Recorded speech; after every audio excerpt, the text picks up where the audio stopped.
guys, it's Natalie and welcome back to my channel. In today's video, I'm going to be doing my April TBR and talking about all the books that I want to read this year in April. This is a very ambitious TBR.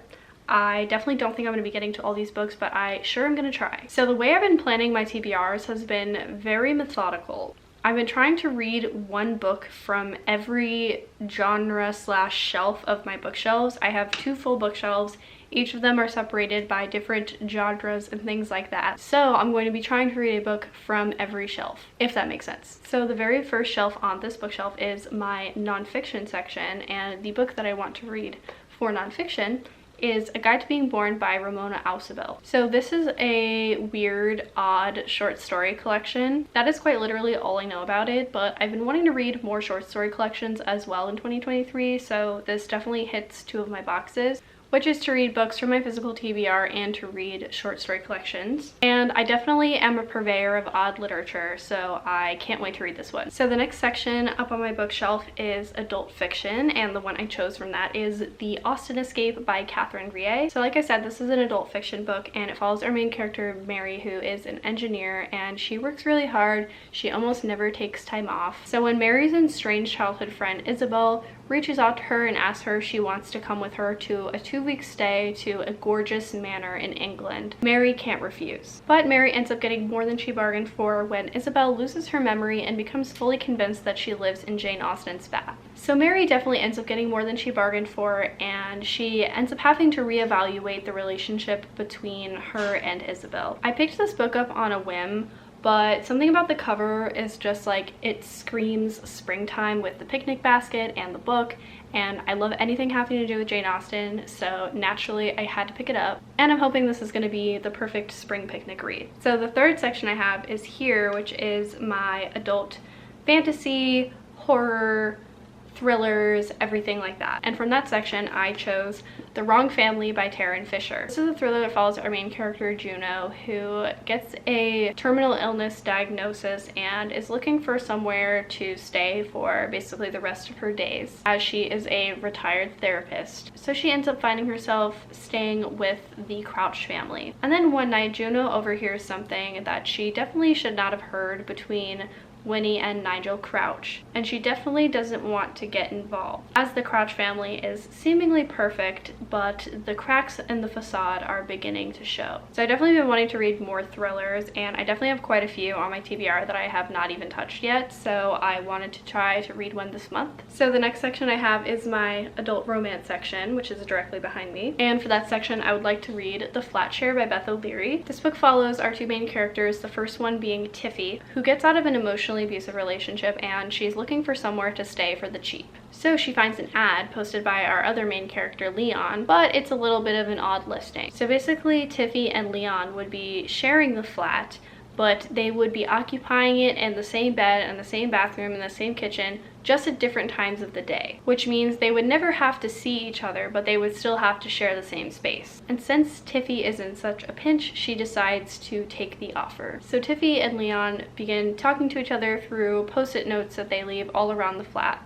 This book looks super cute, and I absolutely love the pastel colors on the cover. It just screams spring. And I definitely want to read something light and fun after the last book I read left me in a reading slump, so I definitely can't wait to read this one. So you can't see it, but below me there is another shelf, and that is my classics and graphic novels collection. And one of my other goals for 2023 is to try to read more classic literature. And so from that shelf, I picked Pride and Prejudice by Jane Austen. I've read a few other Jane Austen books, but I've never read Pride and Prejudice, even though it is the most popular of her books, I would say. I've been wanting to read this book forever, and I think this would just be perfect to read during springtime. I can confidently say I have avoided all talk of this book whatsoever. I've even avoided watching the movies just so that I don't know too much going into it, to the point where I know the names of the characters, but I do not even know what happens. So I'm gonna be in for a surprise. So on my other bookshelf that you can't exactly see right now, I have my top 3 shelves dedicated to YA fantasy, because it is my most read genre. I also wanted to make it a mission in 2023 to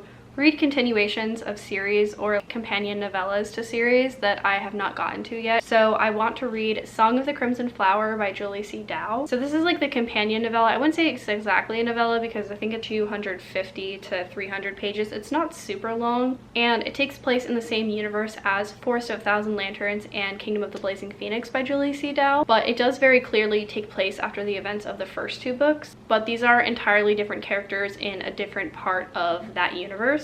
But some of the characters from the first two books do make a cameo. I absolutely love Julie C. Dow's writing. I feel like I'm going to love this just as much as I love the first two. So the next shelf I have over there is actually my YA Contemporary shelf, and I picked two different books to choose from. I'm gonna try to get to them both, which might be kind of tricky, but I'm gonna try. First one I have is I'll Be the One by Lila Lee. This is a YA Contemporary, and it follows our main character, Sky. And Sky is a plus-size girl who wants to be a K-pop star. So she joins a competition called You're My Shining Star, where she tries out to become the winner of the show, and the winner of the show becomes a K-pop star. And despite everyone telling Sky that she's too fat to be a K-pop star, she is on a mission to prove them wrong and win the competition. This book just sounds super cute, super positive, and I absolutely love the cover. I think it is so freaking cute, and I can't wait to read it. So the other option I have is This Is What It Feels Like by Rebecca Barrow. This YA Contemporary is kind of in the same vein as I'll Be the One, and this follows our main character, Dia, and she becomes interested in a competition where bands compete, and the winning prize is 15 grand. And they get to open for one of the biggest bands in their area.